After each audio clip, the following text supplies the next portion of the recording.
Demak, sizlarga hozir bitta narsani ko'rsataman. Professional panelda siz soat nechida o'sha reelsni qo'ysangiz, aktivingiz baland bo'ladi. Ko'pchilik o'sha paytda sizni obunachilaringiz aktiv bo'ladi. Tushuntirib beraman, bilmaydiganlar uchun. Juda ham ko'pchilik bilmaydi buni. Mana professional panel ustiga bosamiz. Agarda sizda hozir professional panel bo'lmasa, mana bu tepadagi, yuqoridagi 3 ta chiziqchani bosasiz. Yuqoridagi chap tomondagi 3 ta chiziqchani bosdim. Keyin bu yoqdan mana statistikani topib, statistikaga kiraman. Statistikadan keyin новый подписчики degan joyini topaman. 3-da turibdi meniki. O'shani ustiga kiraman. Undan keyin eng pastiga tushaman. Mana eng pastiga tushganingizdan keyin bu yerda sizga dushanba kuni soat nechida aktiv baland mana hammasi ko'rinadi. Menda eng aktiv baland payt bu 11 mingta odam kiradi o'sha payt Instagramga. Mana obunachilarim bu haftani dushanba kuni, ya'ni soat 9 da. Demak, haftani seshanba kuni ham xuddi shunday 9 kechqurun menda aktiv baland bo'ladi. Mana bu yerda haftani qaysi kuni, masalan bugun dushanba, mana eng aktiv baland joy 21:00 11 mingta podpischikim kiradi. Aynan shu paytda men reels joylasam, shu paytda men istoriya joylasam, menda aktiv baland bo'ladi. Ya'ni hammani aktivi har xil, shuning uchun kirib, ko'rib, tekshirishingiz mumkin bo'ladi. Xo'p, demak, biz siz bilan reels qonun qoidalarini gaplashayotgan edik. Haftada 3 marta reels qo'yish, mana shu soatiga qarab qo'yasiz. Xo'p, do после qo'yish. Ya'ni, masalan, sizning ishingiz do va после, siz salonda ishlasangiz yoki sizni, masalan, men psixolog bo'lsam, klientlarimni menga kelgancha bo'lgan holati, mendan chiqib ketayotgandagi holati yoki bir oydan keyingi natijasi. Do va после insonlarni, kiyimlarni, matolarni nima bo'lishidan qat'iy nazar do va после holatini qo'yishingiz kerak bo'ladi. Ya'ni siz masalan kimnidir akkauntini olib borayotgan bo'lsangiz, yurg'izayotgan bo'lsangiz, SMM mutaxassis bo'lsangiz, sizgacha bo'lgan holati akkauntni va sizdan keyingi holati. Shunday qilib siz mijozlaringizni o'zingizga jalb qilasiz. Men ham masalan Instagram sahifamda psixolog sifatida shuni qo'yishim mumkinki, menga kelishdan oldingi holati va mendan chiqib ketayotgan paytdagi holatini qo'yishim mumkin bo'ladi. Yoki masalan menga anaqaga kelgan, nonushtaga kelgan paytdagi holati va nonushtadan chiqib ketayotgan paytdagi holatini odziv sifatida olib reelsga joylasam bo'ladi. Do после. Do после insonlarni qani nima bo'lar ekan, qanday o'zgarish bo'lar ekan, ya'ni kutuvlarini yopib berasiz. Masalan, atelyengiz bo'lsa, ko'ylak tiksangiz, siz ularni kutuvlarini yopib berasiz. Qanday holat bo'ladi? Do oddiy mato va masalan qaychini olib, bitta posli qilib, uje ustidagi kiygan ko'ylagini ko'rsatishingiz mumkin bo'ladi. Yoki masalan magaziningiz bo'lsa, qanaqadir kiyim magaziningiz bo'lsa, sizga kelayotganda qanday kiyingan va chiqib ketayotganda qanday kiyinayotganini, obraz qanday, siz unga shakllantirib bera olganingizni, sumkasi bilan ko'ylagini, tuflisini qanday kombo qilib tayyorlab berganingizni qo'yishingiz mumkin bo'ladi. Yana o'zingizni kasbingizga mos do poslilarni o'ylab chiqasiz va menga 3 ta reels ideyasini, ssenariysini yozib yuborasiz. Uyga vazifani ikkinchisi. 3 sekund qoidasi, birinchi 3 sekund eng jalb qiladigan, ushlab turadigan bo'lishi kerak. Hozir Instagram axvatlari juda ham pasayib ketgan, prosmotrlar juda ham pasayib ketgan, kesib tashlayapti Instagram. Shuning uchun birinchi 3 sekund dahshat bo'lishi kerak. Shu qani oxirida nima bo'lar ekan, qani hook deyiladi. Bu yozuvli hook bo'lishi mumkin. Ya'ni hozir juda ham ko'p trend bo'lyapti. Bu albatta chorniy piar, qaynonam otam bilan yurib ketdi yoki erim xiyonat qildi. Birinchi 3 sekundda qanaqadir birovning hikoyasini olib o'zlarini Instagramlarga qo'yishyapti. yolg'ondan qanaqadir hikoyalar to'qib chiqarishyapti. Bu albatta chorniy piar. Bu chorniy piar sizni Instagramingizga zo'r ishlab berishi mumkin, obunachi yig'ishi mumkin, ammo ularning sodiqligini oshirib bermaydi. Undan ko'ra belli piar qilish kerak, ya'ni haqiqiy nimadir voqeani, o'zingizning hayotingizda bo'lgan voqeani chiroyli qilib aytib berishingiz kerak bo'ladi. Xo'p, 3 sekund qoidasi haqida yana gapiradigan bo'lsam, 3 sekund qoidasi, masalan, birinchi 3 sekund. Biz ajrashmoqchi edik, lekin ajrashmadik. Yana nimadir. Yoki birinchi 3 sekund. Mijozim mendan pulini qaytarib oldi. Mijozimga yoqmadi va men shu situatsiyadan qanday chiqib ketdim? Birinchi 3 sekund nima uchun yoqmabdi? Nima uchun pulini qaytarib olibdi? Men qolib ketdim, biletim kuyib ketdi. Shunaqa 3 sekund zo'r huk topib yoki u vizualniy huk bo'ladi. Vizualniy huk, ya'ni kamerani tepadan qo'yib pastdan o'zingiz gapirishingiz bo'lishi mumkin.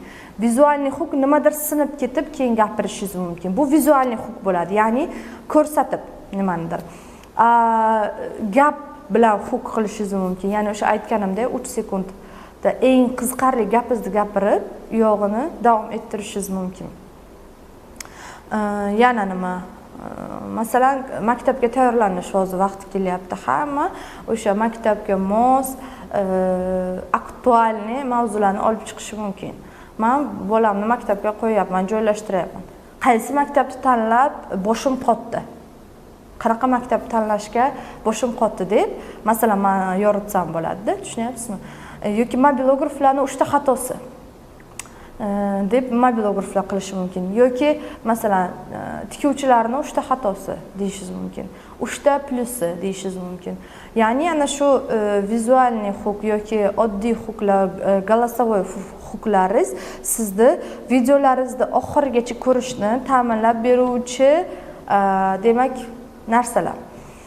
Xo'p, demak og'riqli nuqtaga yetib keldik. Og'riqli nuqta nima? Siz videongizda siz mijozingizda qaysi og'riqli nuqtasini yechimini topib berasiz. Shuni aytib berishingiz kerak. Masalan, men psixolog sifatida xiyonat, pulsizlik, qarzdorlik, ya'ni muammolarni olib chiqishga harakat qilaman. O'sha muammongizda menda yechim bor degan demak effektni beraman. Og'riqli nuqtalar albatta bo'lishi kerak. Og'riqli nuqtalar sizni mijozingiz bilan yaqinlashtiradi. Masalan, massajga keladigan bo'lsak, og'riqli nuqta o'zi tozami, massaj qiladigan joyi deyishi mumkin-da. E'tirozlar bo'lishi mumkin, qanaqadir.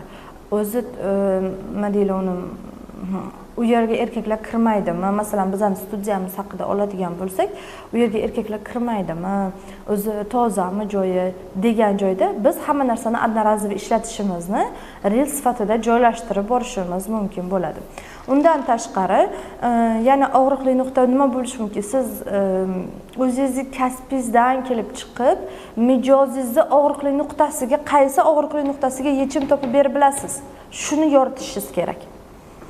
Siz mijozingizni qaysi og'riqli nuqtalariga yechim topib berib bilasiz. Siz uni go'zal qilasizmi? Siz uni baxtli qilasizmi? Siz uni qomatini arriqroq ko'rsatasizmi? Ozg'inroq ko'rsatasizmi? Siz unga nima qilib berasiz? Qaysi og'riqli nuqtasiga yechim bor sizda? Aynan shu narsani reelsga qo'yib chiqishingiz kerak. Harakatga chorlashga yetib keldik. Reelsingizda oxirida albatta harakatga chorlash, like bosish, komment yozish, do'stingizga yuborish, obuna bo'lish, yo storieslarimni kuzatish. Aynan shu gapingiz 10 tadan 3 ta 4 tasiga albatta ta'sir qiladi. 10 ta prosmotrdan 3 ta 4 tasiga ta'sir qiladi. Ya'ni obuna bo'lishni unutmang. Qiziqarli faktlar profilimda har kun qo'yib boriladi deyishingiz mumkin. Challenge qilish. Qismli videolar, ya'ni bugun birinchi qism, ertaga ikkinchi qism, indinga uchinchi qism qilib, lekin masalan o'sha aytgandek eng qiziqarli mavzuni yoki og'riqli nuqtasini olib chiqib, bu birinchi qismga video sig'madi, ikkinchi qism ertaga joylanadi. O'tkazib yubormaslik uchun obuna bo'lishni unutmang. deyishingiz mumkin. Qismli videolar juda ham zo'r bo'ladi. Agar bittasi uchib ketsa, masalan, 2 qismli qilsangiz, bittasi uchib ketsa ham ikkinchisini ko'rish uchun ham obuna bo'lishadi. Xo'p, demak challenge. Men 2 yilcha oldin 1 oylik challenge qilgandim. 1 oy davomida 18 mingta jonli obunachi menga qo'shilgandi. 18 mingta.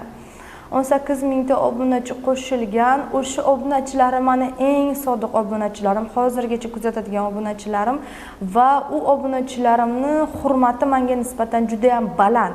Nima uchun? Chunki challenge qilganimda men soat 3 ertalab turib, tahajjud o'qib, yuzimga uxot qilib, sport bilan shug'ullanib, suv ichib, xullas o'zimni demak 2 soat ertalab tongda turib, o'zimni challenge'imni qilib Instagramga qo'yganman.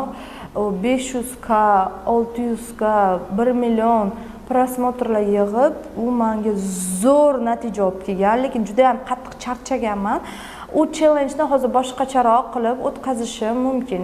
Masalan, 1 oy davomida qancha pul yig'ib bilaman? $1000 pul yig'ib bilaman. O'zingizning ishingiz bilan. Masalan, 1 oy davomida rasxodlarimdan tashqari $1000 pul yig'ib bilamanmi degan challenge o'tkazishingiz mumkin. Masalan, yoki 1 oyda 100 ta mijoz olib bilamanmi degan challenge o'tkazishingiz mumkin. Xo'p, 2 kun ichida svadibniy ko'ylak tikib bilamanmi degan challenge o'tkazishingiz mumkin. Xullas, challengelar juda ham zo'r ahvat ko'taradi, obunachi olib keladi, obunachilaringiz sodiqligini oshiradi. Challenge juda ham zo'r. Oq PR haqida gapirib o'tdim. Chorna PR qilmanglar, qora PR qilmanglar. Maslahatim, qora PR masalan sizni hurmatingizni tushirib yuboradi, ishonchni yo'qotadi, sizdan nimadir sotib olish imkoniyatini yana ham pasaytiradi. To'g'ri, o'sha paytda wow bo'lib aktivingiz oshishi mumkin, juda ham ko'pchilik sizga SMS yozishi mumkin, ahvolingiz ko'tarilib ketishi mumkin, lekin qora PR bu sizni imkoniyatlaringizni sindiradi. Sizni ishonchingizni, ya'ni obunachilaringiz ishonchini sindirib tashlaydi. Tabiiylik yoki ultra luxury, ya'ni bu nima degani? Reelslaringizda yoki maksimalni tabiiy qiling, yoki ultra luxury qiling. Ya'ni hozir bitta amerikalik bloger edimi, yugurib reels oladi-ku, har kun ertalab yuzini muzday suvga tiqib, ultra luxury video oladi.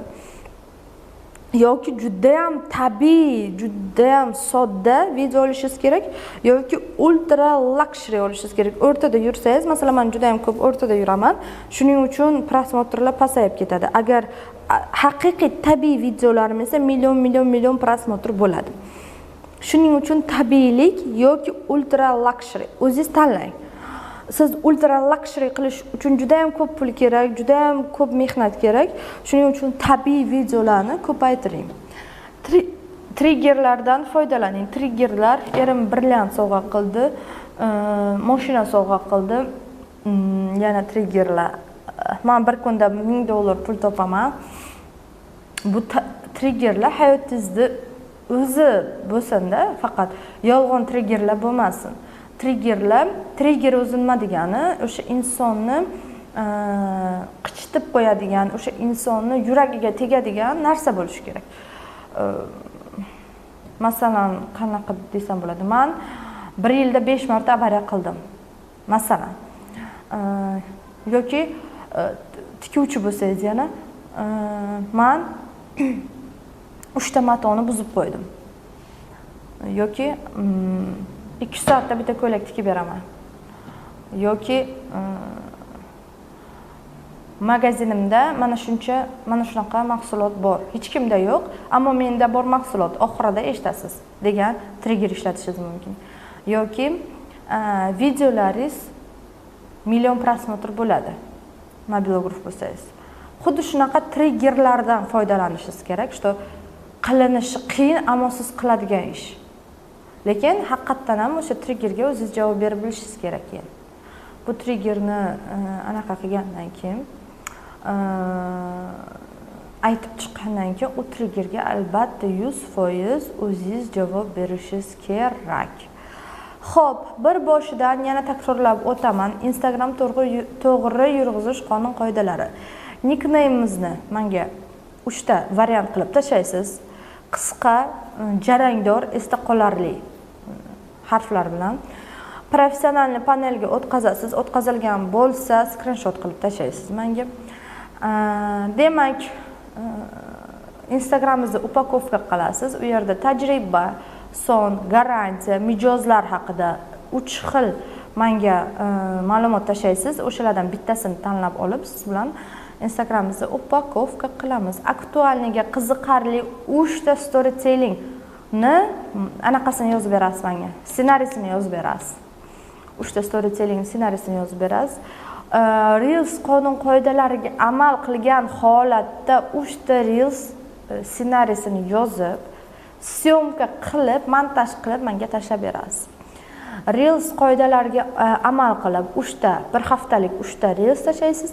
Do'pposli bo'lish kerak, 3 sekund qoidasi bo'lish kerak, og'riqli nuqta bo'lish kerak, harakatga chorlash kerak, qisqa va qismli video bo'lish kerak, challenge bo'lishi mumkin. Oq PR qilib, tabiiylik yoki ultra luxurydan foydalanasiz va triggerlardan foydalanasiz. Demak, sizga shu uyga vazifalar, bugungi Instagram haqidagi ma'lumotlar sizlarga yetarli bo'ldi deb o'ylayman. Yana aytib o'taman, bu videolarni aynan shu darsning 4-5 marta qayta eshiting. Instagramni tushunmaydigan bo'lsangiz, qayta eshitib, ma'lumotlarga ega bo'ling va uyga vazifalarni bajarib, menga обязательно yuboring. Uyga vazifalarni ko'rib chiqamiz, birgalikda ishlaymiz. Sizlar ko'pchilik, men esa bitta o'zim, shuning uchun mendan talab qilinglar. Ko'rdingizmi, ko'rib chiqdingizmi, qayerda xatoliklar bor ekan degan, demak, talab qilib mendan so'rab olinglar. Bir oy davomida barcha savollaringizga javob beraman. Bir oydan keyin уже savol bersalaringiz javob bera olmasligim mumkin, chunki уже boshqa proyektlar bilan band bo'laman. Hammaga rahmat. Bugungi darsimiz o'z nihoyasiga yetdi.